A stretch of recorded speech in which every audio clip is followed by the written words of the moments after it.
kaayyoon ayyaana kanaa haadholii haadha fayyaa taate fi maatii ishee fi daa'ima ishee fayyaa buleessa gootuu fi egeree biyyaa keessatti daa'ima jiran qaroo akka isaan qabaatan xiinsammuun isaanii akka kan qara ta'ee fi biyyaafis uummataafis hawaasaafis akka isaan oomishaa deeman jiraatan akka godhan kan godhan jechuudha. Haadha jechuun biyyadha.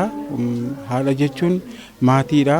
Haadha jechuun waan hunda wanta nu ta'anii fi isaaniin fayyummaa isaanii eeguudha jechuudha. Kabaja haadholii fi daa'immanii akkasumallee kalaqa faayinaansii isaan itti kan fufiinsa qabu tajaajila fayyaa si'ataaf qaqqabamaa ta'e ittiin laannu buufataalee fayyaa 66 qabnu kana keessatti gara dubartoota fakkeenyaaf dubartoota ulfaa waggaatti gara 62 ol kan ta'aniif tajaajila kana laanna.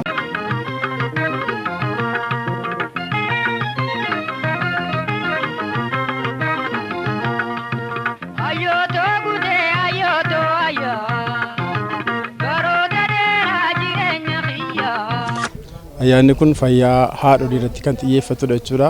Keessumaa ijoollee dubartoonni walakkaan hawaasa keessaa parsantaan 50 hawaasa keessaa dubartootadha. Sana keessaa carraa nuti qabnu lafa kana irratti jiraachuuf dubartoota gatii ta'ee fi isaan irratti keessumaa fayyaa isaa irratti xiyyeeffachuun barbaachisaadha jechuudha. Sana yeroo jennu keessumaa yoo fudhannee gama tajaajila fayyaa haadholiitii wajjin wal qabatee osoo da'umsatti hin dhufin yookiin hin karoorfatin dura pre-conception care jennu jira. San immoo maal fayyadaa? Haati sun sirriitti gaawwamtee qaamaanis mentaalis karaa hundumaa gaawwamuu qabdi jechuudha. Fayyaa isaanii wajjin wal qabatee mucaan garaataaf kunuunsa gaarii yoo argate yaa akkuma beekamu tajaajila nuti gaafa garaa yookiin gaafa yeroo ulfaa'u kaasee hanga ammaatti jiruuni mucaan sun waan inni fakkaatu lafarratti ta'a jechuudha. Kanaafuu osoo ulfaa'uudhaaf hin qophaa'iniin dura qaamni isaanii waan argachuu qabu sirna nyaataatiin ta'uu danda'a, saayikolojiidhaan ta'uu danda'a, wantoota gorsa adda addaa ta'uu danda'a.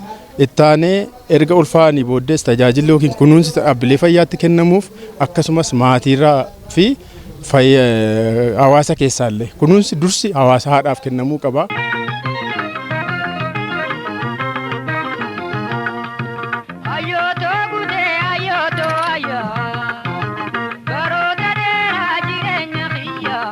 Haadholiin yeroo talaallii arganna. Yeroo da'umsaa immoo tajaajila da'umsaa hin arganna jechuudha.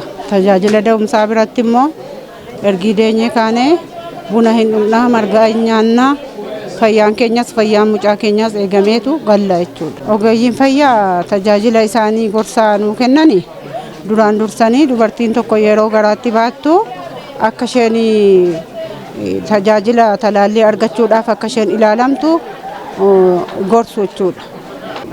Kanaafiyyuu fayyaa dubartootaaf haadholiif baay'ee iddoo guddaa qaba. Miidhaa dubartootaa fi daa'immaa fi baay'ee hambiseera jechuudha. Nu gargaareera jechuudha. Ani garaatti naafee baay'ee cinaan dhaqamaan ture. Dhiigan qabdu naan jedhanii bilkoosiin irra dhaaban asitti. Bilkoosiin irra dhaabanii tuma fudhadhuuti qoricha immoo nan jammaree asiitti aan ulfaa. Achi fudhadhee immoo qoricha fudhadheetii naaf hoyyaa dhufe. Achi feemmoo ilaalameenaan daa'imni kee nagaadhaa jedhan.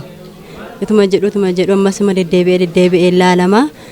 Achi gaafa qaxaroon kagoomu asitti immoo nagaa maatiin hin dee'an immoo. Dhanuuf immoo nu fayyadeera. Nuun daa'ima keenyaatis gargaareera, haadha anuunis nu gargaareera. Nuu ta'eera nuufis daa'imni keenyis nagaadhaa, unis nagaadha.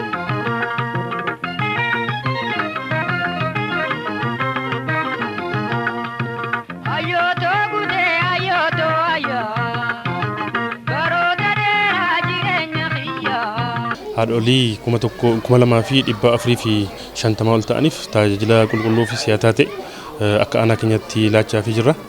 Akkuma kanas buufata fayyaa lamaan qabnu keessatti tajaajila ambulaansiis dabalatee sa'aatii 24 kellaa fayyaa irraa gara buufata fayyaatti dhufanii buufata fayyaa keessatti tajaajila da'umsaa argachaa jiru jechuudha. Haadholiin barana bara 2018 haadholii 2,450 ol karoorfanne tajaajila yeroo argachaa jiran ta'uu isaati. Fayyaadhaaf daa'imman mirkaneessuuf